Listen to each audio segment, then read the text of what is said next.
ಎಲ್ಲರಿಗೂ ಇವತ್ತು ಕೂಡ ಒಂದು ಇಂಟ್ರೆಸ್ಟಿಂಗ್ ವಿಡಿಯೋ ಜೊತೆ ಬಂದಿದ್ದೇನೆ. ಈ ವಿಡಿಯೋ ನಡೆದದ್ದು ಮಹಾರಾಷ್ಟ್ರದ ಒಂದು ಚಿಕ್ಕ ಹಳ್ಳಿಯಲ್ಲಿ. ಅದೇ ಹಳ್ಳಿಯ ಹೆಸರು ಚಹರ್ದಿ ಅಂತ. ಸೊ ಈ ಹಳ್ಳಿಯಲ್ಲಿ ಒಂದು ಹ್ಯಾಪಿ ಫ್ಯಾಮಿಲಿ ಇತ್ತು. 4 ಮಂದಿದು, ಗಂಡ ಹೆಂಡತಿ ಹಾಗಿಬ್ರು ಮಕ್ಕಳು. ಗಂಡನ ಹೆಸರು ದಂಡು ಅಂತ, ಹೆಂಡತಿ ಹೆಸರು ಗೀತಾ ಪಾಟೀಲ್, ಮಗನ ಹೆಸರು ಮಂಗೇಶ್ ಪಾಟೀಲ್ ಹಾಗೂ ಮಗಳ ಹೆಸರನ್ನ ಮೆನ್ಷನ್ ಮಾಡಲಿಲ್ಲ.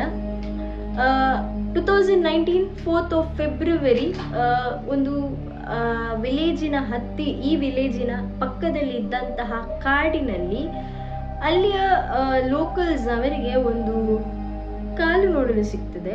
ಆ ಕಾಲು ಅವರು ನೋಡಿದ ಮೇಲೆ ಬಿಚ್ಚಿ ಬಿದ್ದು ಅಲ್ಲಿಯ ಲೋಕಲ್ ಪೊಲೀಸಿಗೆ ಇನ್ಫಾರ್ಮ್ ಮಾಡ್ತಾರೆ. ಇಮಿಡಿಯೇಟ್ ಆಗಿ ಪೊಲೀಸ್ನವರ ಆ ಜಾಗಕ್ಕೆ ಬಂದು ತಮ್ಮ ಇನ್ವೆಸ್ಟಿಗೇಷನ್ ಸ್ಟಾರ್ಟ್ ಮಾಡ್ತಾರೆ. ಆದರೆ ಅದೊಂದು 12 ವರ್ಷದ ಮಗುವಿನ ಕಾಲು ಅಂತ ಗೊತ್ತಾಗ್ತದೆ. ಅಲ್ಲಿಯೇ ಹತ್ತಿರದಲ್ಲಿದ್ದಂತಹ ವಿಲೇಜ್ ಆಗಿರ್ಬೋದು ಅಂತ ಹೇಳ್ತಾರೆ. ಆದ ನಂತರ ಬರುವಂತಹ ಕ್ವಶನ್, ಈ ಘಟನೆ ಯಾಕೆ ನಡೀತು, ಯಾರು ಮಾಡಿದ್ರು ಅಂತ. ಈ ಚಿಕ್ಕ ಪುಟ್ಟ ಮಗುವನ್ನ ಕೊಲ್ಲಲು ಯಾರಿಗಾದ್ರೂ ಮನಸ್ಸು ಬರ್ತದಾ ಎನ್ನುವ ದೊಡ್ಡ ಕ್ವಶನ್ ಹಾಗೂ ದೊಡ್ಡ ಸವಾಲ್ ಪೊಲೀಸ್ನವರ ಕೈಯಲ್ಲಿತ್ತು. ಇವತ್ತಿನ ವಿಡಿಯೋದಲ್ಲಿ ನಿಮಗೆ ಡ್ರಾಮಾ, ಥ್ರಿಲ್ಲಿಂಗ್ ಹಾಗೂ ಮಿಸ್ಟ್ರಿಯಲ್ಲಿ ಸಸ್ಪೆನ್ಸ್ ಎಲ್ಲ ಮಿಕ್ಸ್ ಆಗಿರ್ತದೆ. ಬನ್ನಿ ವಿಡಿಯೋ ಸ್ಟಾರ್ಟ್ ಮಾಡೋಣ. ನಾನು ಹೇಳಿದಾಗೆ 4th of Feb 2019 ದಿವಸ ಒಂದು ಮಗುವಿನ ಕಾಲು ಅವರಿಗೆ ನೋಡಲು ಸಿಗ್ತದೆ. Feb 2 2019 ದಿವಸ ಮಂಗೇಶ್ ತನ್ನ ಸ್ಕೂಲ್ ಮುಗಿಸಿ ಬೇಗ ಬಿಟ್ಟ ಕಾರಣ, ಸ್ಯಾಟರ್ಡೆ ಆದ ಕಾರಣ ಬೇಗ ಬಿಟ್ಟ ಕಾರಣ ತನ್ನ ಮನೆಗೆ ಬಂದವ, ನಾನು ವಾಶ್ರೂಮ್ಗೆ ಹೊರಗೆ ಹೋಗ್ತೇನೆ ತಾಯಿ ಅಂತ ಹೇಳಿಬಿಟ್ಟು ಮನೆಯಿಂದ ಹೊರಗೆ ಹೋಗ್ತಾನೆ. ಹೊರಗೋದ ಮಗು ಮಧ್ಯಾಹ್ನ ಆದ್ರೂ ಹಿಂತಿರುಗುವುದಿಲ್ಲ. ಅದನ್ನು ನೋಡಿದ ತಾಯಿ ಸಂಜೆವರೆಗೆ ಕಾಯ್ತಾರೆ. ಯಾಕಂದ್ರೆ ಫ್ರೆಂಡ್ ಸಿಕ್ಕಿರ್ಬೋದು, ಆಟ ಆಡ್ತಿದ್ದಾನೆ ಅಂತ ಅನ್ಕೊಳ್ತಾರೆ. ಬಟ್ ಸಂಜೆವರೆಗೂ ಬರದ ಮಗುವನ್ನ ಕಾದು ಕೂತ್ಕೊಂಡಂತಹ ತಾಯಿ ತನ್ನ ಗಂಡ ಬಂದ ಮೇಲೆ ಈ ವಿಷಯವನ್ನ ತಿಳಿಸಿ ಅವರಿಬ್ರು ಕೂಡ ಹುಡುಕಾಡ್ಲಿಕ್ಕೆ ಹೊರಗೆ ಹೋಗ್ತಾರೆ. ಅಲ್ಲಿದ್ದಂತಹ ಹತ್ರದಲ್ಲಿದ್ದಂತಹ ನೇಬರ್ ಮನೆಗೂ ಹೋಗ್ತಾರೆ. ಯಾರಿಗೂ ಕೂಡ ಮಂಗೇಶ್ ಬಗ್ಗೆ ಗೊತ್ತಿರುವುದಿಲ್ಲ. ಅವತ್ತೊಂದು ದಿವಸ ಕಳೆಯುತ್ತದೆ. 3rd of Feb 2019 ದಿವಸ ಅವರೇನ್ ಮಾಡ್ತಾರೆ ಅಂದ್ರೆ ಹೋಗಿ ಪೊಲೀಸ್ ಸ್ಟೇಷನ್ ಕಂಪ್ಲೇಂಟ್ ಕೊಡ್ತಾರೆ. ಕಂಪ್ಲೇಂಟ್ ಕೊಟ್ಟು ಹೇಳ್ತಾರೆ, ನನ್ನ ಮಗ ನಿನ್ನೆಯಿಂದ ಮಿಸ್ಸಿಂಗ್ ಅಂತ. ಇಮಿಡಿಯೇಟ್ ಆಗಿ ಪೊಲೀಸ್ನವರು ಇದರ ವಿಷಯದಲ್ಲಿ ಇನ್ವೆಸ್ಟಿಗೇಷನ್ ಸ್ಟಾರ್ಟ್ ಮಾಡ್ತಾರೆ. ಯಾಕಂದ್ರೆ ಇದು ಒಂದು 12 ವರ್ಷ ಚಿಕ್ಕ ಮಗುವಿನ ಕೇಸ್ ಆಗಿತ್ತು.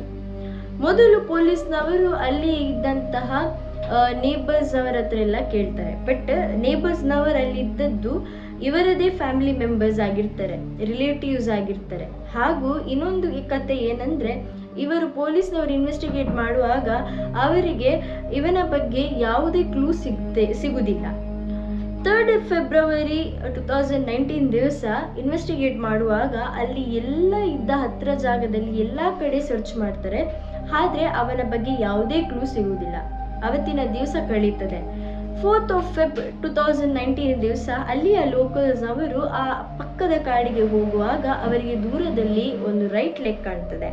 ಆ ರೈಟ್ ಲೆಗ್ ಅನ್ನ ನೋಡಿ ಸ್ವಲ್ಪ ಹತ್ರ ಹೋಗಿ ಏನಂತ ನೋಡುವ ಅಂತ ಹೋದವರಿಗೆ ಶಾಕ್ ಏನಾಗ್ತದೆ ಅಂದ್ರೆ, ಬಾಡಿಯ ಬೇರೆ ಪಾರ್ಟ್ಸ್ ಯಾವುದೇ ಇರಲಿಲ್ಲ, ಖಾಲಿ ಒಂದು ಕಾಲಲ್ಲಿ ಬಿದ್ದಿತ್ತು.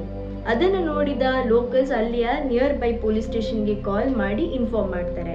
ಪೊಲೀಸ್ನವರು ಇಮಿಡಿಯೇಟ್ ಆಗಿ ಆ ಜಾಗಕ್ಕೆ ಬಂದು ಅವರ ಪರಿಶೀಲನೆಯನ್ನ ಸ್ಟಾರ್ಟ್ ಮಾಡ್ತಾರೆ.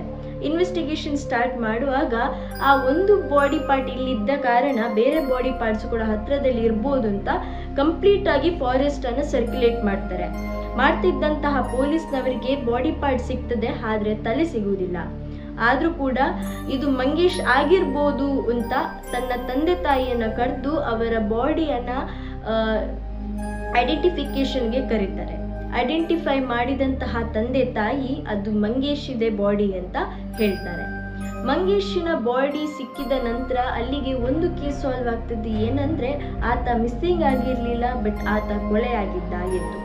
ಹಾಗೂ ಆತ ಕೊಲೆಯಾದಂತಹ ದಿವಸ ಯಾವುದು ಅಂತ ಕಂಡಿಡ್ತಾರೆ. ಅವನ ಬಾಡಿ ತುಂಬಾನೇ ಗಲೀಜು ರೀತಿಯಲ್ಲಿ ಕಟ್ಟಾಗಿತ್ತು. ಅದನ್ನ ನೋಡಿದಂತಹ ವಿಲೇಜರ್ಸ್ ಇದು ಬ್ಲ್ಯಾಕ್ ಮ್ಯಾಜಿಕ್ ಇಂದನೇ ಆದದ್ದು ಅಂತ ಹೇಳ್ತಾ ಇದ್ರು. ಯಾಕಂದ್ರೆ ಅವ ಮರ್ಡರ್ ಆದಂತಹ 2nd or 3rd or 4th ಈ ದಿವಸ ಒಂದು ಸೂರ್ಯಗ್ರಹಣ ಇದ್ದ ದಿವಸ. ಆ ದಿವಸ ಎಲ್ಲರೂ ಬ್ಲ್ಯಾಕ್ ಮ್ಯಾಜಿಕ್ ಅಲ್ಲಿ ಇದ್ದವರು ದೊಡ್ಡ ದೊಡ್ಡ ಪೂಜೆ ತಂತ್ರ ಮಂತ್ರಗಳನ್ನೆಲ್ಲ ಮಾಡ್ತಾರೆ ಅಂತ ಹೇಳ್ತಾ ಇದ್ರು. ಅದಕ್ಕೆ ಒಂದು ಪ್ರೆಷಿಯಸ್ ಡೇ ಆಗಿತ್ತು. ಆದ ಕಾರಣ ಮಂಗೇಶ್ನನ್ನ ಬಲಿ ಕೊಟ್ಟಿದ್ದಾರೆ ಎಂದು ಹೇಳ್ತಾ ಇದ್ರು. ಪೊಲೀಸ್ನವರು ಐಡೆಂಟಿಫಿಕೇಶನ್ ಆದ ನಂತರ ಪೊಲೀಸ್ನವರು ಒಂದು ಏನಂದ್ರೆ ಕನ್ಫರ್ಮ್ ಆಯಿತು, ಮಂಗೇಶ್ ಇನ್ನಿಲ್ಲ ಅಂತ. ಆದರೆ ಈತನನ್ನ ಕೊಲೆ ಮಾಡಿದವರು ಯಾರು, ಅವರ ಇಂಟೆನ್ಷನ್ ಏನಾಗಿತ್ತು ಅಂತ ಹೊಸ ಕೇಸ್ ಅಲ್ಲಿಂದ ಶುರು ಆಗುತ್ತೆ. ಹೀಗೆ ಪೊಲೀಸ್ನವರು ಇನ್ವೆಸ್ಟಿಗೇಟ್ ಮಾಡುತ್ತಿರುವಾಗ ಅವರಿಗೆ ಯಾವುದೇ ರೀತಿಯ ಕ್ಲೂ ಸಿಗುವುದಿಲ್ಲ. ಬಟ್ ಅಲ್ಲಿ ನಿಯರ್ ಬೈ ಒಂದು ಜ್ಯುವೆಲರಿ ಶಾಪ್ ಇರ್ತದೆ, ಅಲ್ಲಿ ಒಂದು CCTV ಫೂಟೇಜ್ ಇರ್ತದೆ, ಅಂದರೆ CCTV ಕ್ಯಾಮೆರಾ ಇರ್ತದೆ. ಅದರ ಫೂಟೇಜ್ ಚೆಕ್ ಮಾಡುವ ಮೊದಲು ಈ ಪೊಲೀಸ್ನವರು ಅವರಲ್ಲಿ ಇದ್ದಂತಹ ಟ್ರೈನ್ಡ್ ಡಾಗ್ಸ್ನ ಆ ಕಾಡಿಗೆ ಕರ್ಕೊಂಡು ಹೋಗಿ ಅದನ್ನಲ್ಲೇ ಬಿಟ್ಟು ಬಿಡ್ತಾರೆ. ಅದು ಸ್ನಿಫ್ ಎಲ್ಲ ಮಾಡಿದ ನಂತರ ಅದು ಹೋಗಿ ನಿಲ್ಲುವುದೇ ಫಸ್ಟ್ ಮಂಗೇಶ್ ಮನೆಯ ಮುಂದೆ. ಪೊಲೀಸ್ನವರಿಗೆ ಅರ್ಥ ಆಗ್ತಿರ್ಲಿಲ್ಲ, ಅದು ಡಾಗ್ ಒಂದು ವಿಕ್ಟಿಮ್ ಬಗ್ಗೆ ಹೇಳ್ತಾ ಉಂಟು ಅಂತ. ಬಟ್ ಏನೋ ಒಂದು ಅದಕ್ಕೆ ಅರ್ಥ ಆಗ್ಲಿ ಇರ್ಲಿಕ್ಕಿಲ್ಲ, ಅದರ ಬಗ್ಗೆ ಏನೋ ಅವರಿಗೆ ಕನ್ಫ್ಯೂಷನ್ ಕ್ರಿಯೇಟ್ ಆಗಿದೆ ಅಂತ ಅನ್ಕೊಳ್ತಾರೆ. ಆದ ನಂತರ ಪುನೊಂದ್ಸಲಿ ಡಾಗನ್ನ ಸೇಮ್ ರೀತಿ ಕಾಡಲ್ಲಿ ಬಿಡ್ತಾರೆ. ಅವತ್ತು ಕೂಡ ನಾಯಿ ಹೋಗಿ ಅವರ ಮನೆಯ ಮುಂದೆ ನಿಲ್ತದೆ. ಅದನ್ನ ಬಿಟ್ಟಂತಹ ಪೊಲೀಸ್, ಆ ಕ್ಲೂವನ್ನ ಬಿಟ್ಟಂತಹ ಪೊಲೀಸ್ ಫೂಟೇಜ್ಗೆ ಹೋಗ್ತಾರೆ. ಫೂಟೇಜ್ ಅಲ್ಲಿ 2 ತಾರೀಕು ಫೆಬ್ರಲ್ಲಿ ಏನೆಲ್ಲ ಘಟನೆ ಅಲ್ಲಿ ನಡೆದಿದ್ಯಾ ಅದರ ಬಗ್ಗೆ ನೋಡ್ತಾರೆ. ಆಗ ಅಲ್ಲಿ ಒಂದು ಬೆಗ್ಗರ್ ಇರ್ತಾನೆ, ಆತನ ಕೈಯಲ್ಲಿ ಒಂದು ಚೀಲ ತುಂಬಾ ಭಾರವಾಗಿರ್ತದೆ. ಅದನ್ನ ನೋಟಿಸ್ ಹೇಗೆ ಮಾಡಿದ್ರು ಪೊಲೀಸ್ ಅಂದ್ರೆ ಆತನ ಬೆನ್ನು ಬಗ್ಗಿತ್ತು. ಅದನ್ನ ನೋಡಿ ಆ ಜೋಳಿಗೆ ಕೂಡ ಹೆವಿ ಕಾಣ್ತಿದ್ದ ಕಾರಣ ಆ ಬ್ಯಾಗ್ ಅಲ್ಲಿ ಏನೋ ಸಸ್ಪಿಷಿಯಸ್ ಇರ್ಬೋದು ಅಂತ ಆತನ ಫೋಟೋ ತೆಗೆದು, ಆತನ ಮುಖ ಕರೆಕ್ಟ್ ಕಾಣ್ತಿರ್ಲಿಲ್ಲ ಆದ್ರೂ ಕೂಡ ಒಂದು ಸ್ಪೆಷಲಿಸ್ಟ್ ಆರ್ಟಿಸ್ಟ್ ಅನ್ನ ಕರ್ಕೊಂಡು ಬಂದು ಒಂದು ರೀತಿಯಲ್ಲಿ ಅವನಿಗೆ ಐಡೆಂಟಿಫೈ ಆದಷ್ಟು ಮಾಡಿಸಿ ಆ ಪಿಕ್ಚರ್ ಅನ್ನ ಎಲ್ಲ ಊರಿಗೆ ಸರ್ಕ್ಯುಲೇಟ್ ಮಾಡ್ತಾರೆ. ಹಾಗೂ ಹೇಳ್ತಾರೆ, ಈತನನ್ನ ನೋಡಿದವರು ಯಾರಾದ್ರೂ ಬಂದು ಹೇಳಿದ್ರೆ ಅವರಿಗೆ ಇಷ್ಟು ಮೊತ್ತದ ಅಮೌಂಟ್ ಕೊಡ್ತೇನೆ ಅಂತ.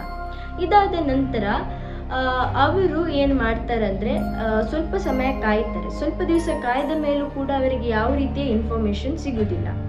ಹಾಗೆ ಥಿಂಕ್ ಮಾಡ್ತಿದ್ದಂತಹ ಪೊಲೀಸ್ ಮೇಲೆ ತುಂಬಾ ಬರ್ಡನ್ ಇದ್ದ ಕಾರಣ ಈ ಪೊಲೀಸ್ನವರು ಪುನೊಂದ್ಸಲಿ ಸ್ಟಾರ್ಟಿಂಗ್ ಇಂದ ಇನ್ವೆಸ್ಟಿಗೇಷನ್ ಮಾಡಿದ್ದು ಯಾವುದು ತಪ್ಪಾಗಿದೆ ಅಂತ ಚೆಕ್ ಮಾಡ್ತಾ ಬರ್ತಾರೆ.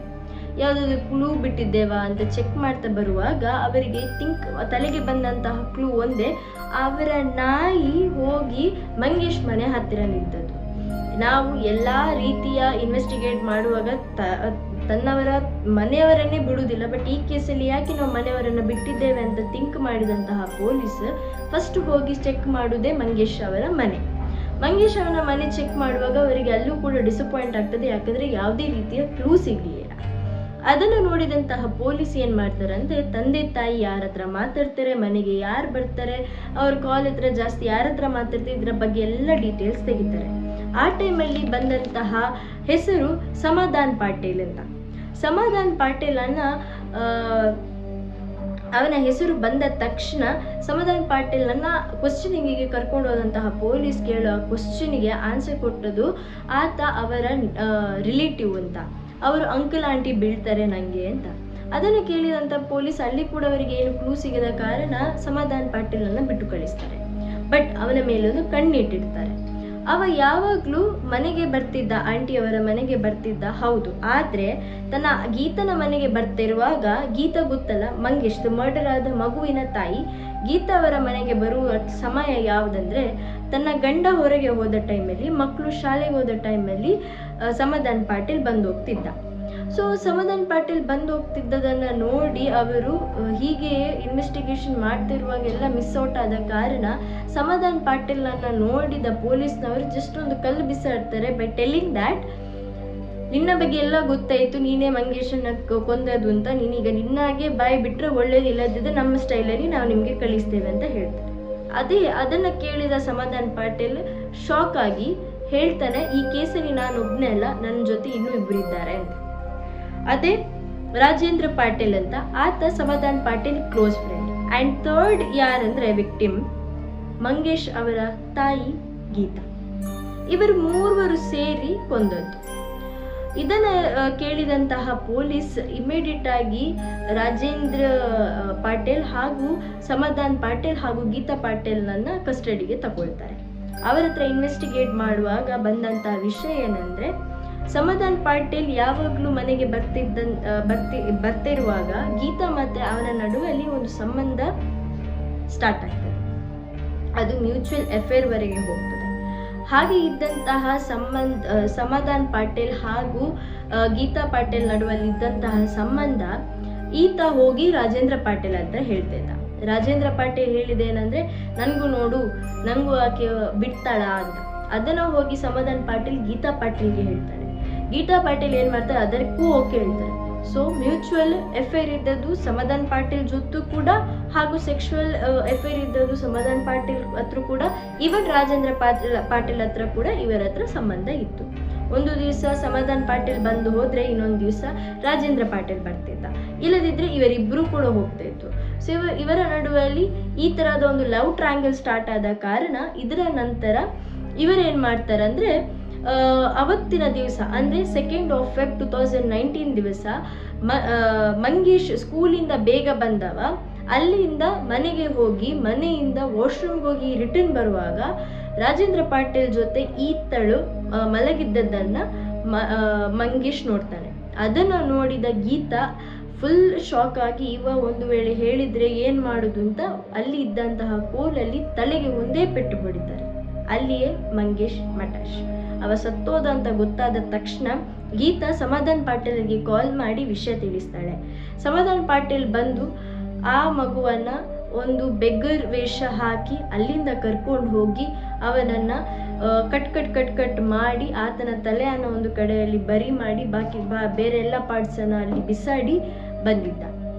ಸೊ ಖಾಲಿ ಒಂದು ಸೆಕ್ಷುವಲ್ ಅಫೇರಿಗೋಸ್ಕರ ತನ್ನ ಮಗನನ್ನೇ ಕೊಂದಂತಹ ತಾಯಿ. Hope you people like this video. ಈ ಥರದ ಇನ್ನೂ ಇಂಟ್ರೆಸ್ಟಿಂಗ್ ವಿಡಿಯೋಗಾಗಿ ನಮ್ಮ ಚಾನೆಲನ್ನು ಸಬ್ಸ್ಕ್ರೈಬ್ ಮಾಡಿ. ಇವತ್ತಿಗೆ